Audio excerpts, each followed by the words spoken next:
भारतीय भूमि वीरांगनाओं की जन्मस्थली रही है, जहां अनेकों वीर नारियों ने अपने साहस, पराक्रम और बलिदान से इतिहास के पन्नों पर स्वर्णिम अक्षरों में अपना नाम अंकित किया है। ऐसी ही एक अप्रितम वीरांगना थी रानी दुर्गावती, जिनकी गाथा साहस और स्वाभिमान की मिसाल है।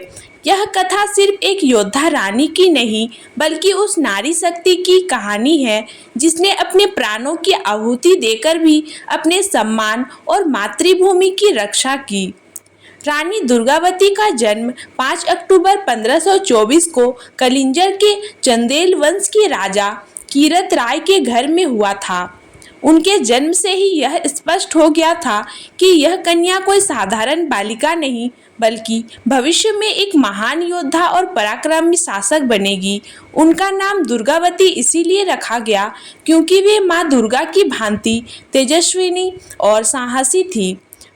बाल्यावस्था से ही दुर्गावती ने राजकाज, युद्ध कला, घुड़सवारी और शस्त्र संचालन में गहरी रुचि दिखाई।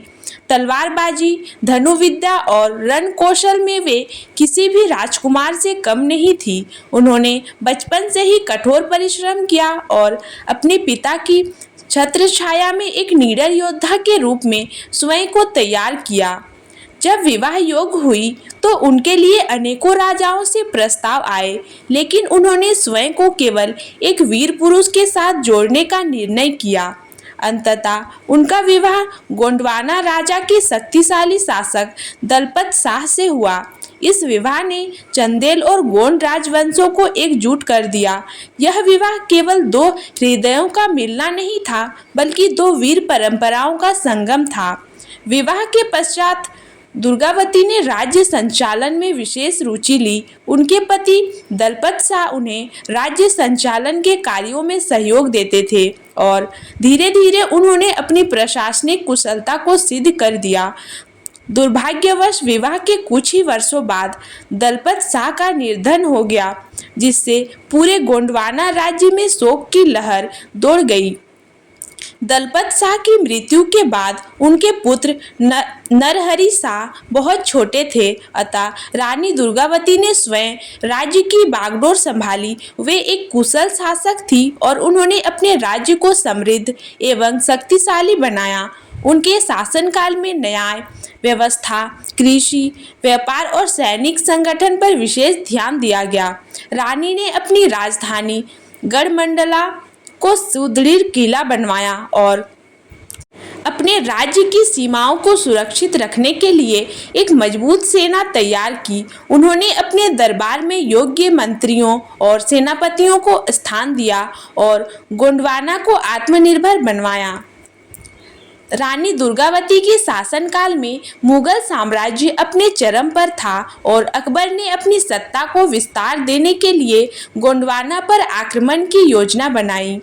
1564 में मुगल सेना के सेनापति आसफ खान ने गोंडवाना पर हमला किया। रानी को जैसे ही इस आक्रमण का समाचार मिला, उन्होंने अपनी सेना संगठित की और दुश्मन का सामना करने का निर्णय लिया।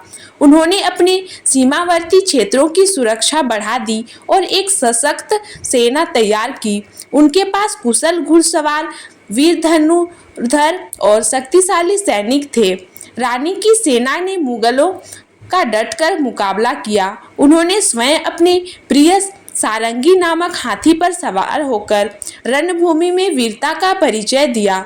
जब पहला युद्ध हुआ तो रानी की सेना ने मुगलों को परास्त कर दिया, लेकिन दुश्मन विशाल संख्या में था और उसने पुनः हमला किया।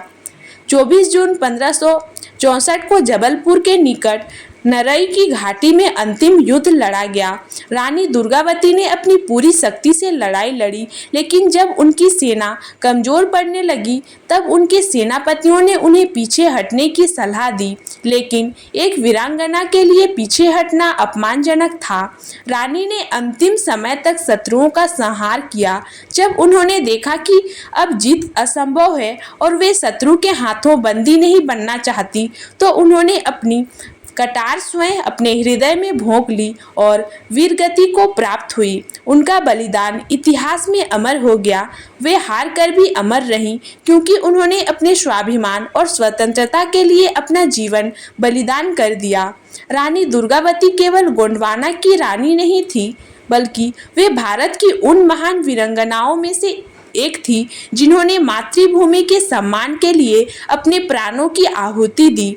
उनके बलिदान ने यह सिद्ध कर दिया कि नारी केवल कोमलता की मूर्ति नहीं, बल्कि शक्ति और शौर्य की भी प्रतीक होती है। आज भी जबलपुर में रानी दुर्गावती का किला और रानी दुर्गावती संग्रहालय उनकी वीरता की गवाही देते हैं। उनकी स्मृति में जबलपुर विश्वविद्यालय का नाम रानी दुर्गावती विश्वविद्यालय रखा गया है। रानी दुर्गावती की कहानी केवल इतिहास का एक पन्ना नहीं, बल्कि हर भारतीय नारी के साहस और आत्मसम्मान का प्रतीक है। उनकी वीरता, बलिदान और आत्मगौरव की गाथा आने वाली पीढ़ियों को प्रेरित करती रहेगी। उनका जीवन हमें यह सिखाता है कि सम्मान और स्वतंत्रता के लिए हर संघर्ष जायज है और आत्मगौरव से बड़ा कोई मूल्य नहीं होता। रानी दुर्गावती का बलिदान कभी भुलाया नहीं जा सकता। वे भारत की अमर वीरांगना के रूप में सदैव हमारे हृदय में जीवित रहेंगी।